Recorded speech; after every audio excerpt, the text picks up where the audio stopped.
হিসাবে কাজ করে যাচ্ছি। 2008 সনেও বিএনপি দেশনেত্রী বেগম খালেদা জিয়া এবং জনাব তারেক রহমান সাহেব সদয় হয়ে নেতাকর্মীদের ভালোবাসায় সিক্ত হয়ে আমাকে মনোনয়ন দিয়েছিলেন।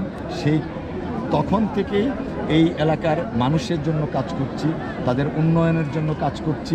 শিক্ষা, স্বাস্থ্য, যোগাযোগ সব ক্ষেত্রে আমি কাজ করছি। আজকে আমাকে দল আবার মনোনয়ন দিয়েছে, 2018-তে দিয়েছিল, এখনও দিয়েছে। আমি দলের প্রতি কৃতজ্ঞ এবং দেশনেত্রী বেগম খালেদা জিয়া এবং জনাব তারেক রহমান সাহেবের প্রতি কৃতজ্ঞ। আর সবচেয়ে কৃতজ্ঞ আমি আমার এলাকার জনগণ, যাদের ভালোবাসা, যাদের সমর্থন, যাদের দোয়া, যাদের কারণে আমার পথ চলা, তাদের সকলের ঐকান্তিক প্রচেষ্টায় দল মনোনয়ন দিয়েছে।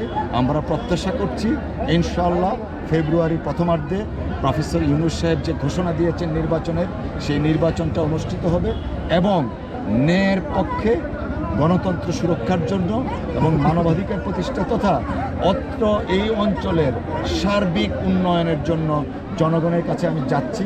তারা আশা করছি আমাকে সমর্থন দিবেন, ভোট দিবেন ইনশাআল্লাহ। আচ্ছা ভাই, একটা প্রশ্ন ছিল এক্সিস্টিং ভোটার যারা আছে এবছর হচ্ছে অনেক নতুন ভোটার আছে, বিগত কয়েক টার্ম হচ্ছে অনেকে ভোট দেয় নাই, বিভিন্ন কারণে দিতে পারে নাই। তো সেই নতুন ভোটারদের ক্ষেত্রে আপনার মানে তাদের ভোট টানার জন্য আপনার উদ্যোগটা কি, বা তাদের উদ্দেশ্যে আপনি কি বলবেন, তারা কেন আপনাকে ভোট দিবে? ওনারা শুধুমাত্র এই এলাকায় আমার জন্যই না, সারা বাংলাদেশে জেএনজি যেটা আমরা বলে থাকি, যারা জীবনে কখনো ভোট দেয়নি, এই প্রজন্মের প্রায় 38% ভোট আছে। সেই 38% ভোটটাকে আকৃষ্ট করার জন্য আমাদের নির্বাচনী ম্যানিফেস্টোতে স্পেশাল কিছু পদক্ষেপ থাকবে। আর পার্টিকুলারলি যুবকদের কর্মসংস্থানের ব্যবস্থা থাকবে এবং উৎপাদনমুখী শিক্ষা ব্যবস্থা চালুর আমাদের একটা পরিকল্পনা আছে।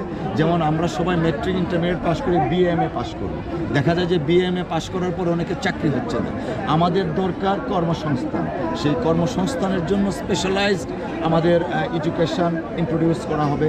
যেমন নার্সিং আছে, তারপরে আপনার বিভিন্ন ধরনের ডিপ্লোমা ইঞ্জিনিয়ারিং আছে, কারিগরি শিক্ষা আছে। অর্থাৎ শিক্ষার পরপরই যেন শিক্ষিত বেকারের হাতকে আমরা কর্মীর হাতে রূপান্তরিত করতে পারি, সেই ব্যবস্থাটা করবো। আর জেএনজি অর্থাৎ তরুণ প্রজন্মের আরেকটা সবচেয়ে বড় দাবি transparency, accountability.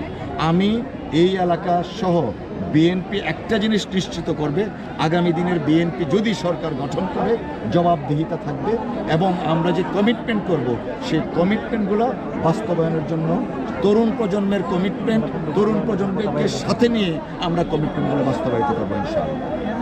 Thank you. Thank you.